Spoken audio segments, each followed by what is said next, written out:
સુરતના માંગરોળમાં યુવક યુવતીના આપઘાતના કેસમાં પોલીસે તપાસ તેજ કરી છે। વાંકલ બોરિયા માર્ગ પર યુવકે ચપ્પુ વડે યુવતીનું ગળું કાપ્યું હતું અને જે બાદ યુવકે પોતાના ગળે પણ ચપ્પુ ફેરવ્યું હતું। ચપ્પુથી હુમલામાં યુવતીનું ઘટના સ્થળે મોત થયું, જ્યારે યુવક ગંભીર રીતે ઇજાગ્રસ્ત થતા તેને સારવાર માટે હોસ્પિટલ લઈ જવાયો। યુવતીને પોસ્ટમોર્ટમ માટે માંગરોળ સામૂહિક આરોગ્ય કેન્દ્રમાં તેની બોડીને લઈ જવાઈ અને યુવતી ઘરેથી સવારે દૂધ ભરવા નીકળી હતી ત્યારે રસ્તામાં આરોપી યુવકે તેના પર હુમલો કર્યો હોવાની આશંકા સેવાઈ રહી છે। તો મૂળ નર્મદાના ગરુડેશ્વરનો રહેવાસી સુરેશ જોગી અને તેજસ્વીની ચૌધરી નામની આ મૃતક યુવતી બંને ધોરણ 12 સુધી સાથે અભ્યાસ કરતા હતા।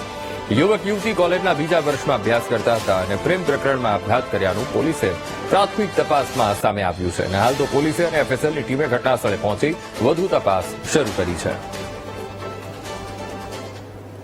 વાંકલ ગામની 500 મીટર અંદર રસ્તા ઉપર 20 થી 25 વર્ષની ઉંમરના બે યુવક અને યુવતીને ગળાને ભાગે ઈજા થયેલાની હકીકત મળતા તાત્કાલિક ધોરણે પોલીસ ઘટના સ્થળે પહોંચી ગયેલ છે અને ઘટના સ્થળે જતા લડકી મરણ ગયેલ છે। એનું ઇન્ક્વેસ્ટ અને ફોરેન્સિક પીએમ કરવામાં આવી રહેલ છે તથા છોકરાને અહીં તાત્કાલિક સિવિલ હોસ્પિટલ ખાતે સુરત રેફર કરવામાં આવેલા છે અને એની છોકરાની ટ્રીટમેન્ટ ચાલુ છે। બંને એકબીજાના પરિચિત હતા, સ્કૂલ કે હાઈસ્કૂલમાં બંને સાથે ભણતા હતા। છોકરી કોલેજ કરતી હતી અને છોકરો અત્યારે જે છે એ બીજા કોઈ કામમાં હતો એવું હાલ પ્રાથમિક દ્રષ્ટિએ જાણવા મળેલ છે। પોલીસ તમામ વિગતો અત્યારે વેરીફાઈ કરી રહી છે અને ઘટનાનું કારણ શું છે એ જાણવા માટેની પણ પોલીસ દ્વારા તમામ પ્રકારના પ્રયત્ન થઈ રહેલ છે। હવે આ કેસ રિલેટેડ એક પેશન્ટ આવ્યું છે, માંગરોળ સીએચસી થી 108 માં રિફર કરવામાં આવેલ છે પેશન્ટને અને પેશન્ટના ગળાના ભાગે ઈજાના નિશાનો છે। પેશન્ટની અત્યારે હાલ તો કોઈ હિસ્ટ્રી ખબર નથી માટે અને પેશન્ટથી બોલી શકાતું નથી ગળાના ભાગે ઇન્જરીના કારણે।